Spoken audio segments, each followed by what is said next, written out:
Ajabo jabidu. Na jabidu so a me di say me pa cho mame.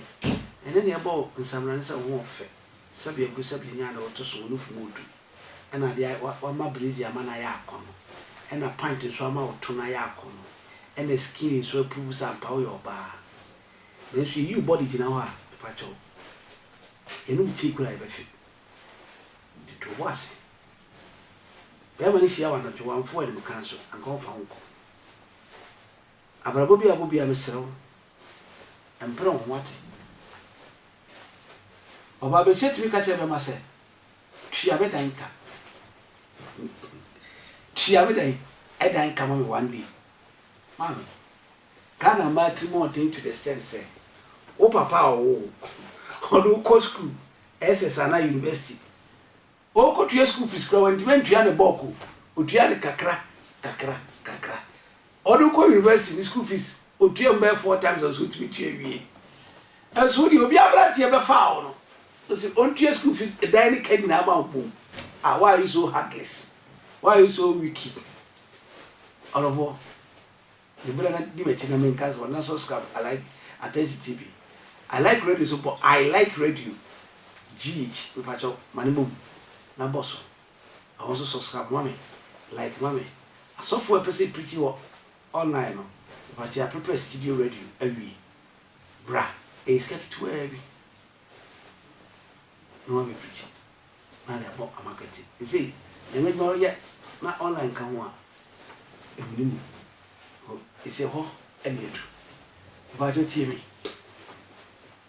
Ye nyina ye nua Obofour kokwantu bonsia kodi amono. Ye nyina ye dofo papa Owusu Bempah anansi one Nana Brown. Wase some ha. Na some ha. Some ha. Na some ha. Enyo Nana Brown so pa Owusu Bempah kasa. O che ne kala. Ama Owusu Bempah kra Nana Brown kun shu a to ko Owusu Bempah. Owusu Bempah de bai. Oh, omo sa to ensaka ho. Nana Brown de ensare de ana munye achi. Apostle of oyi amamene na amane of a taste. Nana Brown nuku ema wo de Owusu Bempah bodyguard Kwaku pie na yele ewo enkramem ha. Amko kasem no Nana Brown dinkunim ene behwe pada. Ene Nana Brown nyuma oni ni kutu se. Yeti obon samso me uruma kosoro osoro weti obon samso Nana Brown dinkunim su sindikasi so ahifa. Ene oyiwa dindinde me uruma kosoro osoro na enyuma Nana Brown dinkum ato. Let's what the Owusu Bempah sukuru. Ama Nana Brown bo Owusu Bempah din fufro ke kan sam hey Fred ni ne drink so for me drink as I dey share o se Owusu Bempah kra nya sofo kan sam won so eno na fofu anto ata se obi aso di Owusu Bempah na me ha me but emunya sofo ti se betu Revo Obofour so dey ti Owusu Bempah so e tutu ni ya ka dwamaya tama o meri sofo na de benyi na 18 years 17 years 70 years 80 Obofour tetemano tetiamano na so for dey kwada moje anaya mo hihya mo danu so agrada so by Owusu Bempah we di agra odo bia me drop no oh papa de potipa na waye papa se on paso mo ya de Owusu Bempah ni tutu fam hame enti me siamo Kwaku entwubo siamo nimsa asem ha wo de wo se so ba be didi atama ba ba jita no abechirichirim na wo chichirim Kwaku entwubo siamo mesro to wo asen chichirim kwachi ne mo masem ne se asofo dwuma me sa abotena odo ebam chise Obofour cancer ba Obofour Kwaku entwubo siako fama wo mo me ba social media me be cheche mo kwa mafa so mbo nyaska mo amu pesika no o ma so fudie do ma ya ma na etan o se Ghana so fudie na ya nim kwase o hwe o pese obi a wutie bibia hu se menya pretender menya ka o de ekoso okroma bia metie bi Osofo fadasia na ho te sai onyankopon nipa fadasia o me ni fadasia first na won temase ya na to da me hyede ma metimi di makoma mu ya o se bede na me makohye obi achi se won se obi me ni mu yo Me pese me ye bibi a me ba be ye wo. Obi kom on preach da so onum nyansa cha asofo 2 million. Nti won say sa nkura si preach ni me preach bi da. Na wo sofo mu a. Me dia me nkasa wo ye sofo pani. O ka kire obi wo fon so say sofo Obofour. Waju ye say wo tene antennas na ba ha. Eja bi e be sofri ha ba da be gi say pum wom. Urade. Me da ba ye din sa no. Mane je obi say ye so antenna na ye tene antenna na ba. O ma bi be su ni suo wo fie kina. Me do Nyankopɔn ka soro. Ka me nyina na. O ma bi be su ni suo kina.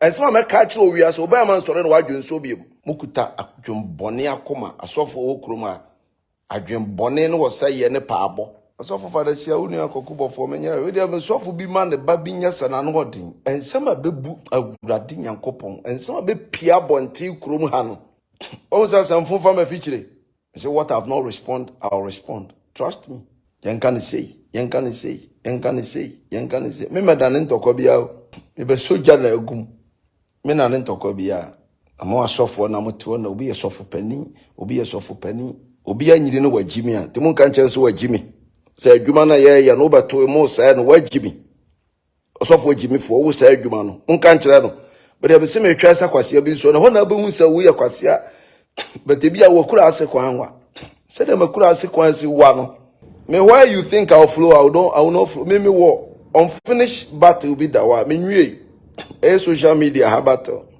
and penimfo bi ye me call them twa so me nyanka de meka nwie yo ehembo ha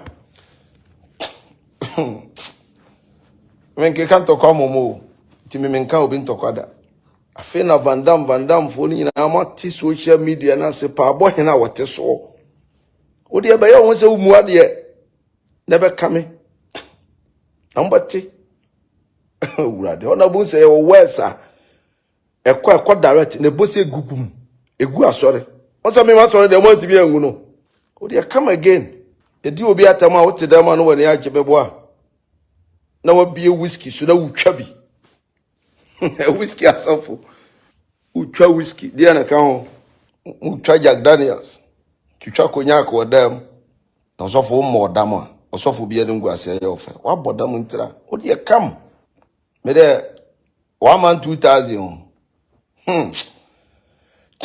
eme so si uso a nya udi na me mo audio da wo ye na unu obi gina phone so wo bo ne pass wo medi matam kire nde won ka fada sia osofo MVP sofo wo bo pa kire obi de o meka udi ni nya nse me mo nya court ntina me mo udi I respect the law but me bo odi nchina na judi e ma wo de ohoro mpra dwa na se de me sini wo sa ba hyase gigirigiri no ahun se wo penipa saye wo kotana Metro TV nyina nso sa ko gina wa so dem asofo ndem kan obi a wa so dan ne bi o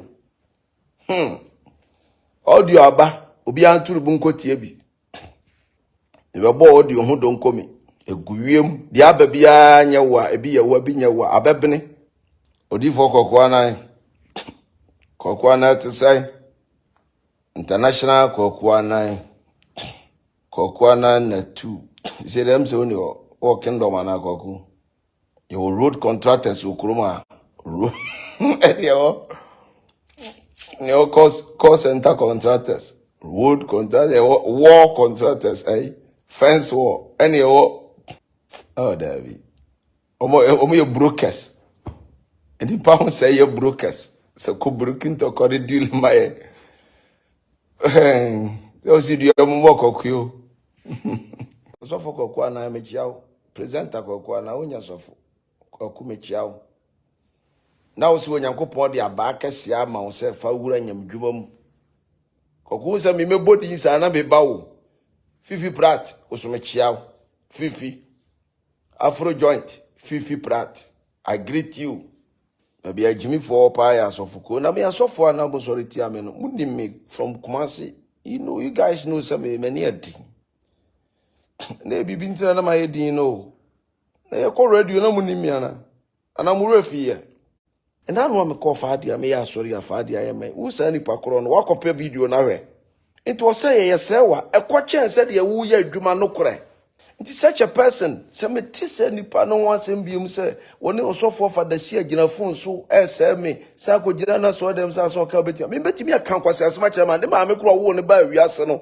ne party odi bu ni nsa first day kuro kwa hwehwe me wo me se me da ase me wo manum no sa Osofo no sa ko gina na so da mu di akasese di akakabe nsam no na MPP ene NDC elections ewo asen tina man kasa no hwe Osofo obi so ebe ma okuro ma me nim so mo ya ma o kasa kwa o ate twibo sia kwa masa is innocent ni jata ni fila mate medo fila pacho shai like page na subscribe pacho she video e man nko na ka cha Osofo mi ni so munya ne wo ye no for comment bra enye say na Owusu Bempah wo chi Owusu Bempah wo mo tuntwa no nya me ni that's my crown higher TV was what I share. That's